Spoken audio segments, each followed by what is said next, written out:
तो बच्चों हम शुरू करते हैं अपना चैप्टर। हमारी जो यूनिट है सरकारी बजट और अर्थव्यवस्था। सबसे पहले हम इसमें जानेंगे कि सरकारी बजट का अर्थ क्या होता है। तो देखिए यहाँ पे सरकारी बजट की डेफिनेशन दी गई है। सरकारी बजट एक वित्तीय वर्ष के दौरान प्राप्तियों और व्यय के अनुमानों को दिखाने वाला एक वार्षिक विवरण है।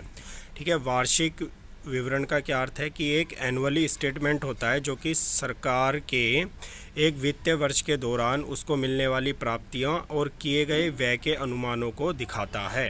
Government budget is an annual statement showing item wise estimate of receipts and expenditure during a fiscal year. ठीक है, तो ये हमारे सरकार का एक वर्ष के दौरान होने वाली प्राप्तियां और व्यय के अनुमानों को दिखाने वाला एक वार्षिक विवरण है। अच्छा, देखिए आप, सरकारी बजट से हमें क्या पता चलता है। बजट से हमें मुख्य रूप से दो बातें पता चलती हैं।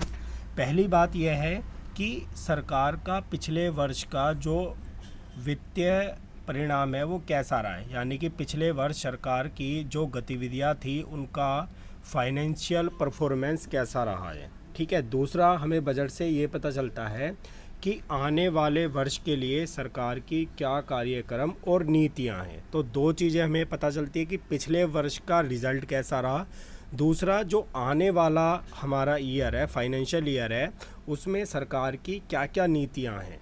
तो आइए हम आगे बढ़ते हैं। आगे है सरकारी बजट के उद्देश्य, यानी सरकारी बजट जो बनाया जाता है वो किस उद्देश्य से बनाया जाता है। तो पहला है हमारा री एलोकेशन ऑफ रिसोर्सेज, यानी कि संसाधनों का पुनः वितरण। देखिए, अब संसाधनों का पुनः वितरण से क्या अभिप्राय है।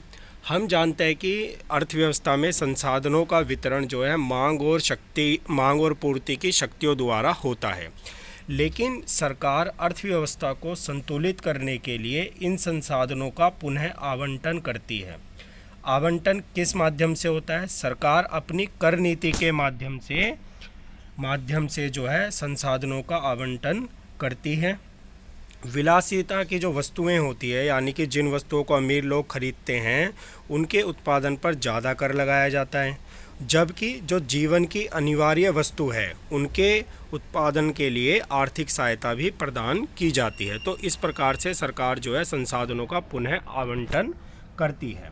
अगला पॉइंट है हमारा reducing inequalities in income and wealth, यानी कि आय और संपत्ति में असमानताओं को दूर करना। देखिए, हम जानते हैं कि हमारा देश भारत एक विकासशील देश है और हमारे यहाँ पर आय और संपत्ति की बहुत ज़्यादा असमानता है। यानी कि हमारे यहाँ पे क्या है कि अमीर और अमीर हो रहा है तथा गरीब जो है वो और गरीब हो रहा है। तो इससे क्या हो रहा है कि आय और संपत्ति का जो वितरण है वो हमारा समान नहीं हो पा रहा। तो इसके लिए सरकार क्या करती है, सरकार इसके लिए आय और व्यय नीति को अपनाती है, जिसके अंदर क्या होता है, समाज के निर्धन वर्गों को रियायतें दी जाती है और सरकार निर्धनता रेखा से, ठीक है, पॉवर्टी लाइन से नीचे रहने वाले लोगों को मुफ्त शिक्षा व मुफ्त स्वास्थ्य सेवा प्रदान करती है, ताकि जो समाज के कमज़ोर वर्ग के लोग हैं वो भी हमारे आगे बढ़ सके। तीसरा पॉइंट है हमारा आर्थिक स्थिरता। देखिए, यह बजट में सबसे महत्वपूर्ण पॉइंट होता है कि हमारी जो अर्थव्यवस्था है उसमें स्थिरता रहे। ऐसा ना हो कि एकदम से मंदी आ जाए फिर एकदम से तेज़ी आ जाए, इस तरह का ट्रेंड हमारी अर्थव्यवस्था में ना हो। तो ये भी हमारा एक बजट बनाने का उद्देश्य होता है। चौथा पॉइंट है हमारा मैनेजमेंट ऑफ पब्लिक इंटरप्राइजेस, सार्वजनिक उद्यमों का प्रबंध, यानी कि जो सार्वजनिक उद्यम है जिनको सरकार चलाती है उनका प्रबंध कैसे किया जाए, इसका भी बजट में उल्लेख किया जाता है। एक बाजार अर्थव्यवस्था में मांग तथा पूर्ति शक्तियाँ सार्वजनिक वस्तुओं के पर्याप्त उत्पादन की अनुमति नहीं देती है। तो इस प्रकार से देश का कानून एवं प्रशासन तथा सुरक्षा सार्वजनिक वस्तुओं के महत्वपूर्ण उदाहरण है। ठीक है, हमारे देश का जो कानून है, प्रशासन है, सुरक्षा है, ये सभी हमारी क्या है, सार्वजनिक वस्तु है। तो बजट के अंदर इनका भी उल्लेख होता है कि इनका जो प्रबंध है वो किस प्रकार से किया जाना है। अगला है हमारा आर्थिक विकास। आर्थिक विकास भी भाई बहुत ज़रूरी है और बजट का एक मुख्य बिंदु भी है। ठीक है। तो आर्थिक विकास में क्या होता है, अपनी आय व व्यय नीति के माध्यम से सरकार जीडीपी संवृद्धि की उच्च दर प्राप्त करने का प्रयास करती है। मतलब सरकार जो है आर्थिक विकास के लिए अपने बजट के अंदर ऐसे प्रावधान करती है कि जिससे हमारे आर्थिक विकास का जो स्तर है वो ऊंचा हो।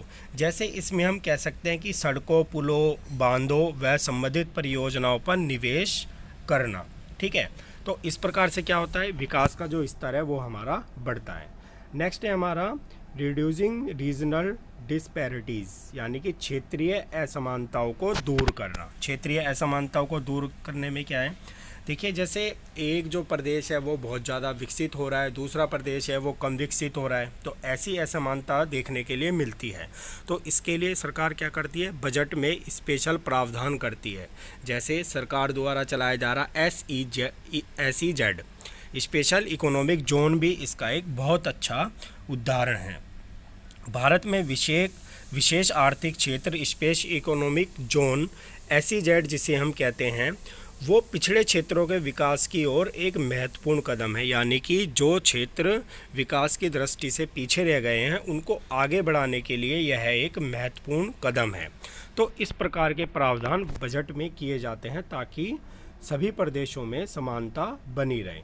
अगला पॉइंट है हमारा रोजगार के अवसर। देखिए गवर्नमेंट का जो बजट आता है उसमें रोजगार की ओर भी ध्यान दिया जाता है कि बेरोजगारी पिछले साल कितनी थी, इस साल हमारा बेरोजगारी को कम करने का क्या लक्ष्य रहेगा, या हम कितने रोजगार इस साल देंगे, इसका अनाउंसमेंट भी सरकार द्वारा बजट में किया जाता है।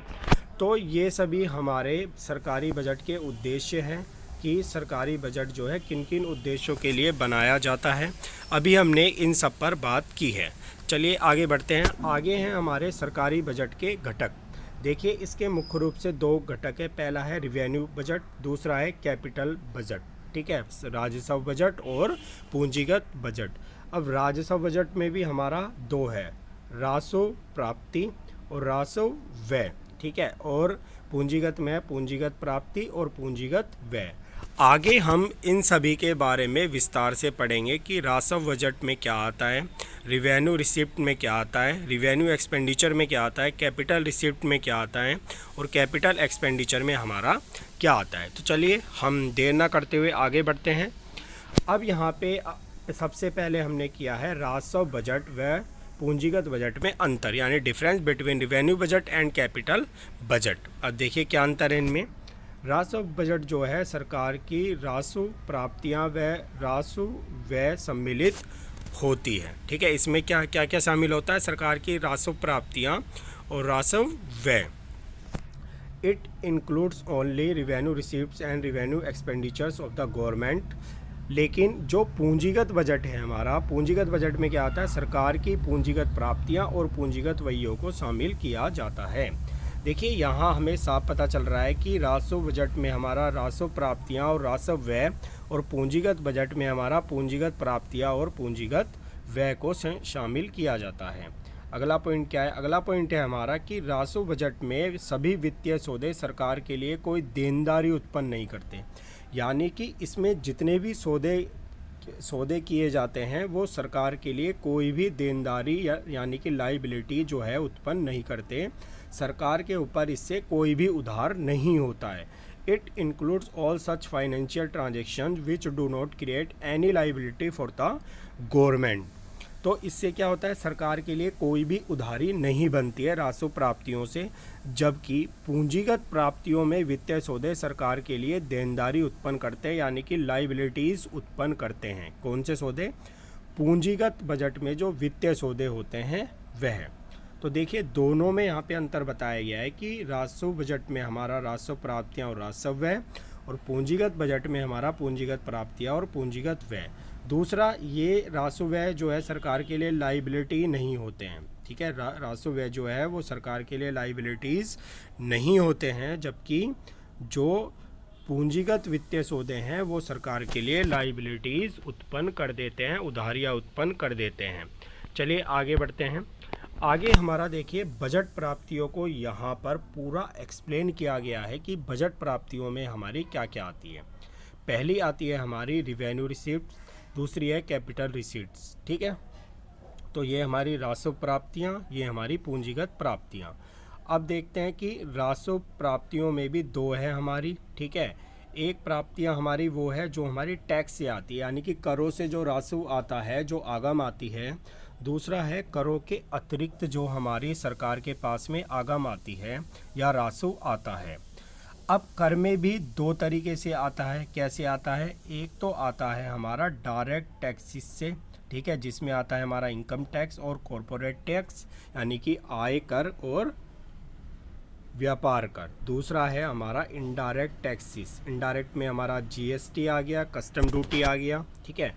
अब डायरेक्ट टैक्सेस हो गए, इनडायरेक्ट टैक्सेस हो गए, ये हमारा टैक्स वाला जो रिवेन्यू है ये पूरा हो गया। नॉन टैक्स में क्या आता है? नॉन टैक्स में हमारे इंटरेस्ट, सरकार को जो ब्याज मिलता है, प्रॉफिट एंड डिविडेंड, फीस जो सरकार को मिलती है, लाइसेंस फीस जो मिलती है, और फाइन एंड पेनल्टीज से जो सरकार को पैसा मिलता है, वह सारा हमारा नॉन टैक्स रिवेन्यू में आता है। तो यहाँ से हमें क्या समझ में आया? यहाँ से हमें समझ में आया कि जो रिवेन्यू रिसीट्स है वो दो तरह की होती है। एक टैक्स रिवेन्यू, दूसरा होता है हमारा नॉन टैक्स रिवेन्यू, ठीक है। टैक्स रिवेन्यू में भी दो तरीके की होती है, डायरेक्ट टैक्सेस और इनडायरेक्ट टैक्सेस। इसी तरह नॉन टैक्स रिवेन्यू में हमारे बहुत सारे interest, profit and dividends, fees, licence fees, fine and penalties etcetera. अब हम बात करते हैं कैपिटल रिसीट्स की। कैपिटल रिसिप्ट में हमारा क्या क्या आता है? Borrowing and other liabilities, other receipts and recovery of loans, इन सबको इसमें शामिल किया जाता है। देखिए आगे हम जो हमारा रिवेन्यू रिसिप्ट्स है और जो कैपिटल रिसिप्ट्स है उसमें हम यानी कि जो हमारा राजस्व है, ठीक है, राजस्व प्राप्तियां और पूंजीगत प्राप्तियां हैं, इन दोनों के अंदर आने वाले इन सब का हम विस्तार से अध्ययन करेंगे, ठीक है। तो आगे बढ़ते हैं हम। तो सबसे पहले हम बात करेंगे राजस्व प्राप्तियां यानी कि रिवेन्यू रिसिप्ट्स की, ठीक है। तो हम आगे बात करते हैं। देखिए राजस्व प्राप्तियों से अभिप्राय उन प्राप्तियों से है जो न तो कोई देयता उत्पन्न करती है और न ही सरकार की परिसंपत्तियों में कोई कमी लाती है। मतलब क्या है? मतलब यह है कि राजस्व प्राप्तियां सरकार की वे प्राप्तियां हैं जिससे न तो सरकार की लाइबिलिटीज़ उत्पन्न हो रही है, यानी कि उससे सरकार के ऊपर कोई भी उधार नहीं हो रहा है। मतलब सरकार के पास पैसा तो आ रहा है लेकिन सरकार पर उससे कोई उधार नहीं हो रहा है। दूसरा है कि सरकार की परिसंपत्तियों में भी कोई कमी नहीं हो रही है। परिसंपत्तियां क्या होती हैं? सरकार की जितनी भी असेट्स है वो उसकी परिसंपत्तियां हैं। तो राजस्व प्राप्तियों से क्या हो रहा है? एक तो सरकार के पास पैसा आ रहा है, पैसा आने से सरकार को कोई उधार नहीं चुकाना। दूसरा, सरकार की जो असेट्स है वो भी हमारी कम नहीं हो रही है।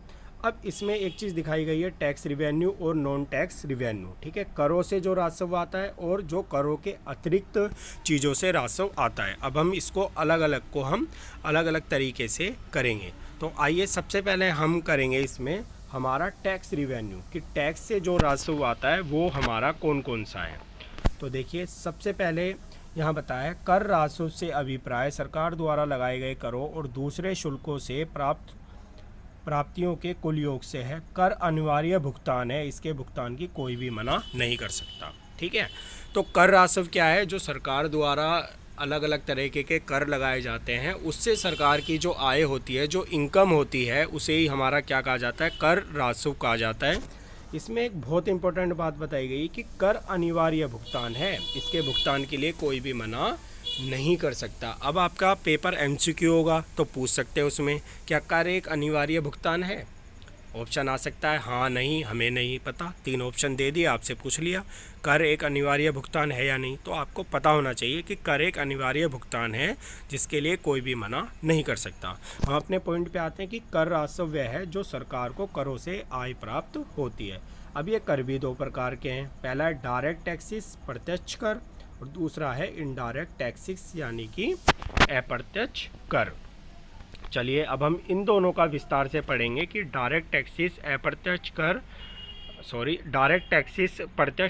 और इनडायरेक्ट टैक्सेस अप्रत्यक्ष कर में क्या क्या आता है।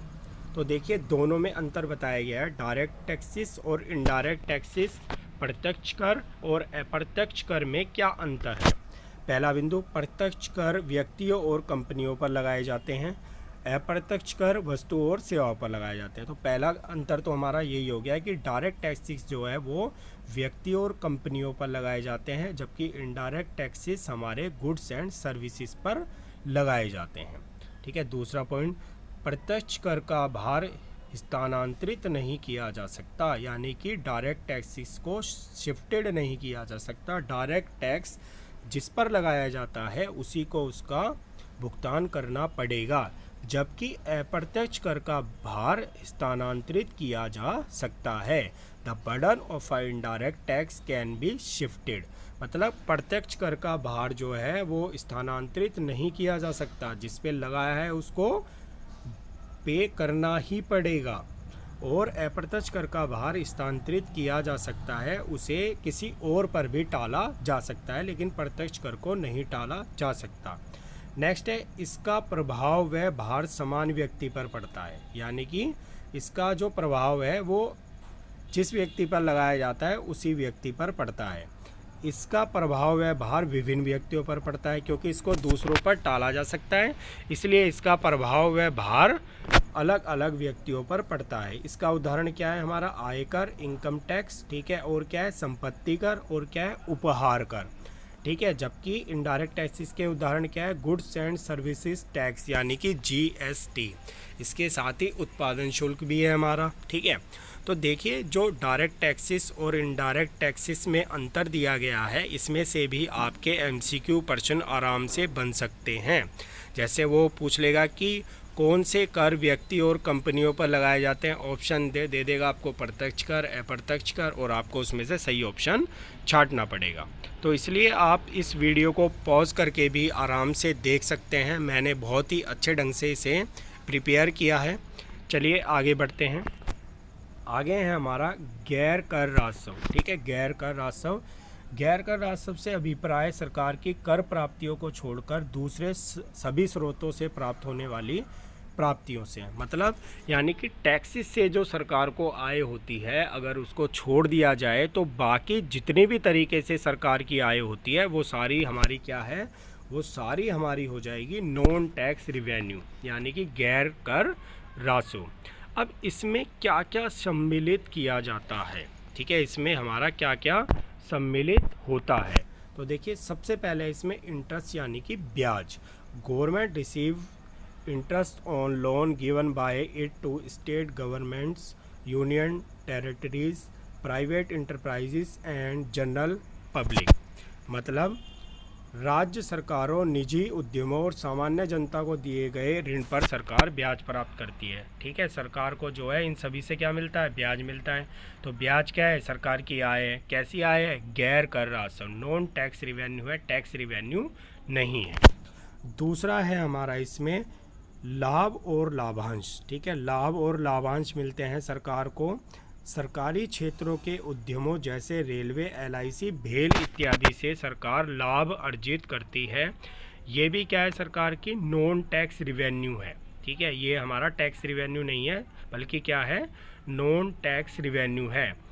गवर्नमेंट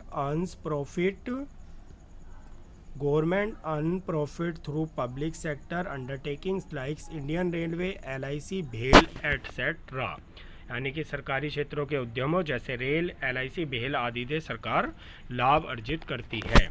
अगला क्या है, फ़ी, शुल्क या फीस। तो कोर्ट फीस, रजिस्ट्रेशन फ़ी, इंपोर्ट फीस, यानी कि जितनी भी फीस है गवर्नमेंट ऑफिस में पे की जाती है वो भी क्या है, सरकार की आय के स्रोत है। लेकिन कैसे स्रोत है, non tax revenue, tax revenue नहीं है। अगला पॉइंट है हमारा लाइसेंस फीस। देखिए, इतने सारे लाइसेंस हमारे देश में इशू किए जाते हैं, तो इससे जितनी भी फीस सरकार को मिलती है वो भी सारी हमारी क्या है, नॉन टैक्स रिवेन्यू है, गैर कर राजस्व है। इसमें क्या क्या क्या है हमारा, लाइसेंस फीस, जुर्माना, दंड, वह भुगतान जिसे सरकार किसी चीज़ की अनुमति के लिए देती है, जैसे बंदूक रखने का लाइसेंस, मांस बेचने का लाइसेंस, वाहन के लिए रास्ते परमिट, इन सब से जो सरकार को फ़ीस मिलती है वो भी क्या है, नॉन टैक्स रिवेन्यू है।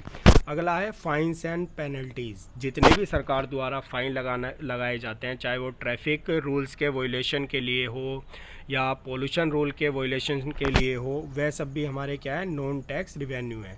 जैसे जैसे कानून तोड़ने वालों पर लगाए जाने वाला जुर्माना, लाल बत्ती पर जुर्माना, ठीक है। तो ये सारे सरकार के क्या है, नॉन टैक्स रेवेन्यू है। ये टैक्स नहीं है लेकिन सरकार इससे इनकम अर्न करती है और ये नॉन टैक्स रेवेन्यू है हमारे। अगला है एस्चीट। एस्चीट क्या होती है? इससे अभिप्राय सरकार के उस दावे से है जो उस व्यक्ति की संपत्ति पर लगाया जाता है जो किसी कानूनी उत्तराधिकारी या वसरत को छोड़े बिना मर जाता है। यानी कि कोई व्यक्ति है और उसने अपनी संपत्ति को किसी के नाम नहीं किया और उसकी डेथ हो गई, तो ये भी क्या है, सरकार की आय का एक स्रोत है, सरकार उसको रख लेती है, ठीक है। इसी को क्या कहा जाता है, एस्चीट। पेपर में आपके ये भी पूछा जा सकता है कि जब किसी व्यक्ति की मृत्यु हो जाने पर और उसके द्वारा किसी को अपना वारिस ना बनाए जाने पर, उत्तराधिकारी ना बनाए जाने पर कोई संपत्ति होती है तो उसे सरकार द्वारा रख लिया जाता है, इसे क्या कहा जाता है। इस तरीके से आपका एमसीक्यू क्वेश्चन इसमें आराम से बन सकता है। अगला क्वेश्चन है आपका गिफ्ट्स एंड ग्रांट्स, उपहार व अनुदान। सरकार विदेशी सरकारों और अंतर्राष्ट्रीय संगठनों से उपहार और अनुदान प्राप्त करती है। कभी कभी व्यक्ति और कंपनी भी स्वैच्छिक रूप से मुद्रा उपहार में देते हैं, ठीक है। ये क्या है, अब देखिए अभी कोविड का टाइम था तो हमारे यहाँ पे क्या हुआ, बहुत सारे लोगों ने उपहार व अनुदान दिया, ठीक है, कि किसी ने करोड़ों में रुपए दिए, किसी देश ने हमारे लिए टेस्टिंग किट दी। तो ये सब भी क्या है, सरकार की इनकम के स्रोत होते हैं लेकिन नॉन टैक्सेस स्रोत होते हैं। तीसरा है हमारा जब्ती, ठीक है, यानी कि फॉरफीचर्स। तो यह दंड स्वरूप में होती है जो आदेश का पालन न करने पर लगाई जाती है। यानी कि सरकार के आदेश का अगर कोई पालन नहीं करता तो यह उन व्यक्तियों पर लगाया जाता है। तीसरा अगला है हमारा स्पेशल असेसमेंट, विशेष आकलन।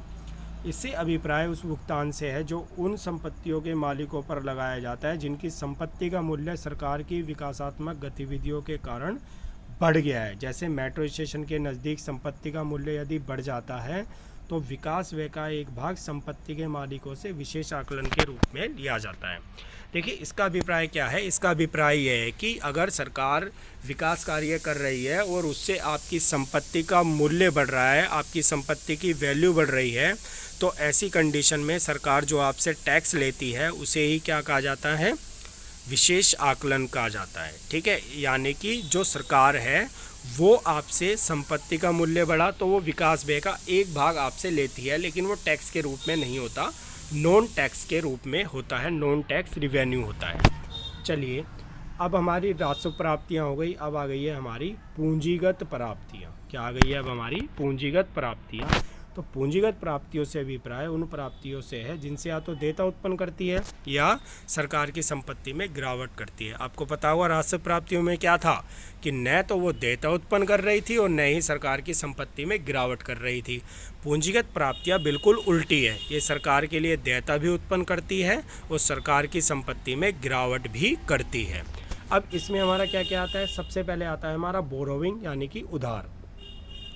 अति व्यय को पूरा करने के लिए सरकार उधार लेती है, खुले बाजार से उधार लेती है, भारतीय रिजर्व बैंक से, विश्व बैंक यानी कि वर्ल्ड बैंक और अंतर्राष्ट्रीय मुद्रा कोष यानी कि IMF से। तो अगर सरकार अपने ज़्यादा हुए एक्सपेंडिचर को पूरा करने के लिए लोन लेती है रिजर्व बैंक से या विदेशी सरकारों से, तो ये सब क्या है, सरकार की लाइबिलिटीज़ बन जाती है, जबकि ये सरकार की क्या है, पूंजीगत प्राप्तियां हैं। लेकिन इससे क्या होता है, सरकार की लाइबिलिटीज़ बढ़ती है और असेट्स में कमी होती है। अगला है हमारा ऋण की वसूली। ऋण की वसूली में अब क्या है, देखिए राज्य सरकारों या केंद्र शासित प्रदेशों को ऋण प्रदान करती है। ऋणों की वसूली पूंजीगत प्राप्ति है क्योंकि यह सरकार की संपत्ति को कम करता है। अब देखिए जो हमारी सेंट्रल गवर्नमेंट है, केंद्र सरकार है, वो स्टेट गवर्नमेंट को ऋण देती है और ऋण जब उनसे वसूल करती है तो क्या होता है, सरकार की संपत्ति में कमी हो जाती है, इसलिए यह एक पूंजीगत प्राप्ति है। आगे देखिए, आगे है हमारा अन्य प्राप्तियाँ। अन्य प्राप्तियों में पहला क्या है हमारा, विनिवेश।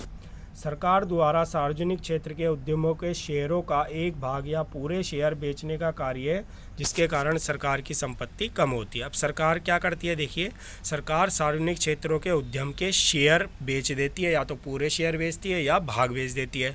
तो इससे क्या होता है, सरकार की संपत्ति कम हो जाती है। यानी कि इसमें बड़े बड़े बिजनेसमैनों के शेयर्स लगाए जाते हैं, जिससे सरकार का उस संपत्ति पर पूरा होल्ड नहीं होता, बल्कि शेयर लगाने वाले व्यक्ति भी संपत्ति के मालिक हो जाते हैं। नेक्स्ट है हमारा स्मॉल सेविंग्स, अन्य लघु बचतें। लघु बचतों से अभिप्राय डाकघर बचतें, राष्ट्रीय बचत पत्र, किसान विकास पत्र इत्यादि के रूप में जनता से कोष प्राप्त करने से है। ये पूंजीगत प्राप्तियां मानी जाती है, क्योंकि इनसे देयता बढ़ती है। अब देखिए, जितनी भी सरकार आम आदमी की बचत योजनाओं के लिए स्कीम चलाती है, तो लोग उसमें पैसा जमा करते हैं, लेकिन ये क्या है, सरकार की पूंजीगत प्राप्तियां हैं। प्राप्तियां तो हो रही हैं, लेकिन क्या है, पूंजीगत प्राप्तियां हैं, क्योंकि देयता यानी कि लायबिलिटीज़ ये उत्पन्न कर रही है। आगे चलते हैं। आगे है हमारा बजट व्यय। देखिए, अभी हमने किया था बजट राजस्व, अब है हमारा बजट व्यय यानी कि बजट एक्सपेंडिचर। अब हमारा बजट एक्सपेंडिचर क्या है? बजट व्यय से अभिप्राय एक दिए गए वित्तीय वर्ष में सरकार के अनुमानित व्यय से है। वहाँ हम सरकार के अनुमानित आय की बात कर रहे थे, यहाँ हम क्या कर रहे हैं, एक वित्तीय वर्ष में सरकार के अनुमानित व्यय की हम यहाँ पर बात कर रहे हैं। अब राजस्व बजट भी जो है, राजस्व बजट व्यय को दो भागों में बांटता है। पहला है हमारा रिवेन्यू एक्सपेंडिचर यानी कि राजस्व व्यय, दूसरा है कैपिटल एक्सपेंडिचर यानी कि पूंजीगत व्यय।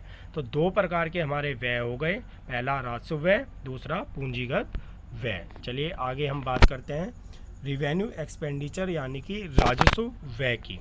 तो राजस्व व्यय से अभिप्राय उस व्यय से है जो न तो कोई संपत्ति उत्पन्न करते हैं और न ही सरकार की देनदारियों को कम करते हैं। यानी कि सरकार व्यय तो कर रही है, लेकिन उससे क्या हो रहा है, न तो सरकार की कोई संपत्ति बन रही है, न तो उनकी कोई असेट्स बन रही है, और न ही सरकार की देनदारी कम हो रही है। देखिए, जब भी हम कुछ पैसा पे करते हैं तो उससे दो काम ज़रूर होते हैं, या तो हमारा जो लाइबिलिटीज़ है वो कम होगी, या हमारी असेट्स बढ़ेगी। तो लेकिन जो रिवेन्यू एक्सपेंडिचर्स होते हैं हमारे, ये ऐसे हैं जिनसे न तो कोई संपत्ति उत्पन्न होती है और न ही सरकार की देनदारी कम होती है। तो इसका सीधा साधा मतलब क्या है कि यह सारे काम जो है लोगों की भलाई के लिए किए जाते हैं। ठीक है, इससे सरकार को कुछ भी मिलना नहीं होता। जैसे यह वह सरकार के सामान्य कामकाज और विभिन्न सेवाओं के लिए किए जाते हैं, जैसे रोड बन रहे हैं, पुल बन रहे हैं, तो इनसे क्या है, सरकार पैसा तो खर्च कर रही है, लेकिन लाइबिलिटीज़ कम नहीं हो रही और सरकार की असेट्स भी नहीं बढ़ती है, क्योंकि पुल सरकार की असेट्स नहीं है। अगला है वेतन का भुगतान, पेंशन, ब्याज, प्रशासनिक सेवाओं पर खर्च, रक्षा सेवाएं, स्वास्थ्य सेवाएं, राज्यों को अनुदान। अब देखो, इन सब पर सरकार खर्च करती है, लेकिन न तो सरकार की देयता कम होती है और न ही सरकार की असेट्स जो है वो बढ़ती है। ठीक है, मतलब कि ये एक प्रकार से ऐसे व्यय हो गए कि सरकार जो है लोगों के कल्याण के लिए और आर्थिक विकास को बढ़ावा देने के लिए जो व्यय कर रही है, ये सारे हमारे रिवेन्यू एक्सपेंडिचर हो गए। आगे हमारा कैपिटल एक्सपेंडिचर यानी कि पूंजीगत व्यय। पूंजीगत व्यय से अभिप्राय उस व्यय से है जो या तो कोई संपत्ति उत्पन्न करते हैं या सरकार की देनदारी को कम करते हैं। अब पूंजीगत व्यय हमारा दोनों में से कोई एक काम करेगा। जैसे कि मैंने बताया था कि जब भी कोई व्यय किया जाता है तो या तो संपत्ति बढ़ेगी या हमारी लायबिलिटीज़ कम होगी। अब यही चीज़ इसमें बताई गई है कि पूंजीगत व्यय या तो कोई संपत्ति उत्पन्न करेंगे या सरकार की देनदारियों को कम करेंगे। अब इसमें हमारे क्या क्या आते हैं, यह अर्थव्यवस्था के पूंजीगत स्टॉक में वृद्धि करते हैं और लंबी अवधि के विकास कार्यक्रमों जैसे मेट्रो या पुल या आदि के माध्यम से उत्पादकता को बढ़ा रहे हैं। ठीक है, क्या कर रहे हैं ये, देखो, उत्पादकता को बढ़ाते हैं और पूंजी के स्टॉक में वृद्धि करते हैं। दोनों काम कर रहे हैं, उत्पादकता को बढ़ा रहे हैं और पूंजी के स्टॉक में वृद्धि कर रहे हैं। जैसे राज्यों को ऋण, सड़क निर्माण, पुल, कारखाने, मशीनरी आदि पर व्यय। ठीक है, तो राज्यों को ऋण, सड़क, पहले मैंने आपको गलती से बता दिया था कि सड़क, पुल और कारखाने हमारे रिवेन्यू एक्सपेंडिचर है, जबकि वो पूंजीगत एक्सपेंडिचर है। क्योंकि उससे क्या हो रहा है, निर्माण हो रहा है, और निर्माण से क्या हो रहा है, उत्पादकता बढ़ रही है और सरकार के पूंजीगत स्टॉक में वृद्धि हो रही है। चलिए आगे बात करते हैं। आगे हमारा बजट के प्रकार। ठीक है, बजट कितने प्रकार के होते हैं। सबसे पहले बैलेंस बजट, संतुलित बजट। अब देखिए, संतुलित का मतलब क्या है कि वो क्या है, हमारा संतुलित है, ना कहीं ज़्यादा है ना कहीं कम है। यदि अनुमानित सरकारी प्राप्तियां सरकारी व्यय के बराबर हो तो वो हमारा क्या हो गया, संतुलित बजट। यानी कि संतुलित बजट की सीधी सादी परिभाषा है, जब सरकारी प्राप्तियां और सरकारी व्यय दोनों एक दूसरे के बराबर हो तो वो हमारा क्या हो गया, संतुलित बजट हो गया है। अगला है हमारा सरप्लस बजट। अब सरप्लस बजट हमारा क्या होता है? सरप्लस बजट है यदि अनुमानित सरकारी प्राप्तियां सरकारी व्यय से अधिक हो, मतलब हमारी जो प्राप्तियां हैं वो व्यय से अधिक है, तो हमारा क्या हो गया? अतिरेक बजट हो गया, सरप्लस बजट हमारा हो गया है। अगला है हमारा घाटे का बजट। घाटे का बजट यानी डेफिसिट बजट। ये क्या है हमारी? जब सरकारी प्राप्तियां सरकारी व्यय से कम हो, मतलब हमारे व्यय तो ज़्यादा है और प्राप्तियां हमारी कम है, तो वह हमारा क्या हो गया? घाटे का बजट ये हमारा हो गया। ठीक है, तो घाटे का बजट ज़्यादातर कहाँ प्रयोग किया जाता है? जो विकासशील अर्थव्यवस्थाएं होती है वहाँ ज़्यादातर घाटे का बजट प्रयोग किया जाता है। आगे देखिए, आगे बजट घाटे कितने प्रकार के होते हैं? रिवेन्यू डेफिसिट, फिस्कल डेफिसिट और प्राइमरी डिफिसिट। तो राजस्व घाटा, वित्तीय घाटा, प्राथमिक घाटा, 3 प्रकार के घाटे हैं। अब हम तीनों के बारे में पढ़ेंगे। देखिए, राजस्व घाटा हमारा क्या होता है? राजस्व घाटा बराबर होता है राजस्व व्यय माइनस राजस्व प्राप्तियां। देखिए, घाटा जब भी हम निकालेंगे तो पहले व्यय आएगा फिर प्राप्तियां। भाई हमारा व्यय ज़्यादा होगा, प्राप्तियां कम होगी, तभी तो घाटा होगा ना। तो इस तरीके से आपको आपके पेपर में ये न्यूमेरिकल्स देखने के लिए मिल सकते हैं, ये फॉर्मूलेज आपको मिल सकते हैं कि राजस्व घाटा बराबर क्या होगा। इस तरीके से इसको पूछा जा सकता है। तो ध्यान रखना है कि जब भी घाटा होगा तो व्यय हमारा ज़्यादा होगा और प्राप्तियां हमारी कम होगी, तभी तो वही घाटा होगा ना, कि हमारा खर्चा ज़्यादा है, हमारी आमदनी कम है, तभी हमें घाटा होगा। तो राजस्व घाटे से अभिप्राय एक वित्तीय वर्ष में जब राजस्व प्राप्ति कम होती है तथा राजस्व व्यय अधिक होता है तो क्या होता है? राजस्व घाटा होता है। सीधी सादी परिभाषा है इसकी कि जब हमारे राजस्व व्यय राजस्व प्राप्तियों से ज़्यादा होते हैं तो हमारा क्या होता है? राजस्व घाटा होता है। आगे हम बात करते हैं अब हमारी राजस्व घाटे के प्रभाव हमारे क्या क्या होते हैं। तो पहला है, राजस्व घाटे के कारण सरकार देश में विभिन्न कल्याणकारी कार्यक्रमों के व्यय में कटौती कर सकती है, इससे सार्वजनिक कल्याण की हानि होती है। देखिए, जब सरकार का राजस्व घाटा होता है तो राजस्व घाटे को सरकार कम करने के लिए क्या क्या करती है? आर्थिक कल्याण के जो कार्य है उनको सरकार कम कर सकती है। ठीक है, सरकार उधार तथा विनिवेश के माध्यमों से अपने कोष को बढ़ा सकती है, इसके कारण सरकार की देयता में वृद्धि होती है। क्या करती है सरकार? विनिवेश के माध्यम से अपने कोषों को बढ़ा सकती है, यानी कि उधार लेकर के कोषों को बढ़ा सकती है। तीसरा है, अतिरिक्त व्यय को पूरा करने के लिए पूंजीगत प्राप्ति का उपयोग अर्थव्यवस्था को स्फीतिक स्थिति की तरफ ले जाता है। यानी कि अगर व्यय ज़्यादा होंगे तो क्या होगा? अर्थव्यवस्था हमारी स्फीतिक की तरफ जाने लग जाएगी, मतलब महंगाई और ज़्यादा बढ़ने लग जाएगी। तो राजस्व जो होता है, राजस्व के लिए घाटे जो है राजस्व के, उसके अलग अलग प्रभाव होते हैं। हमने यहाँ पे 3 प्रभावों की बात की है। ठीक है, आगे चलते हैं। आगे हमारा फिस्कल डिफिसिट यानी कि राजकोषीय घाटा, कुल व्यय माइनस कुल प्राप्तियां उधारों को छोड़कर। देखिए, इस फॉर्मूले में सबसे ज़्यादा ध्यान देने वाली बात है कि उधारों को छोड़कर। राजकोषीय घाटा बराबर क्या होता है? कुल व्यय माइनस कुल प्राप्तियां, लेकिन उधार को छोड़कर। अब देखिए इसकी परिभाषा। राजकोषीय घाटे से अभिप्राय एक वित्तीय वर्ष में जब कुल प्राप्ति उधार को छोड़कर कम होती है, कुल व्यय अधिक होता है। ठीक है, यानी कि कुल प्राप्तियां कुल व्यय से क्या होती है? कम होती है उधार को छोड़कर, यानी कि कुल प्राप्तियों में से उधार को हमें छोड़ देना है, तब हमारा क्या होता है? राजकोषीय घाटा होता है, फिस्कल डेफिसिट हमारा होता है। चलिए आगे चलते हैं। आगे है हमारा राजकोषीय घाटे के प्रभाव। पहले किए थे हमने राजस्व घाटे के प्रभाव, अब कर रहे हैं हम राजकोषीय घाटे के प्रभाव। क्या है? सरकार पुराने ऋणों को चुकाने के लिए और अधिक ऋण लेती है, इससे देश ऋण जाल में फंस जाता है। अब जब जब राजकोषीय घाटा बढ़ेगा तो क्या होगा कि सरकार ऋणों को चुकाने के लिए और ऋण लेगी। अब इस तरीके से क्या होता है? ऋण बढ़ता जाता है और सरकार जो है ऋण के जाल में फंसती जाती है। दूसरा सबसे खतरनाक प्रभाव है इसका मुद्रास्फीति। ठीक है, क्या है? मुद्रास्फीति। सरकार अपने राजकोषीय घाटे को पूरा करने के लिए भारतीय रिजर्व बैंक से उधार लेती है। भारतीय रिजर्व बैंक घाटे की आवश्यकताओं को पूरा करने के लिए नई मुद्रा छापता है और इससे अर्थव्यवस्था में मुद्रा पूर्ति बढ़ती है और स्फीतिक दबाव उत्पन्न होने लगता है। देखिए, सरकार का जब राजकोषीय घाटा बढ़ता है तो रिजर्व बैंक से उसे उधार लेना पड़ता है। रिजर्व बैंक उधार देता है तो वो क्या करता है, नई करेंसी छापता है। नई करेंसी छापता है तो क्या होता है, मुद्रा की पूर्ति बढ़ती है, और मुद्रा की पूर्ति बढ़ती है तो क्या होता है, फिर मुद्रास्फीति बढ़ जाती है, यानी कि महंगाइयाँ बढ़ जाती है। चलिए आगे चलते हैं।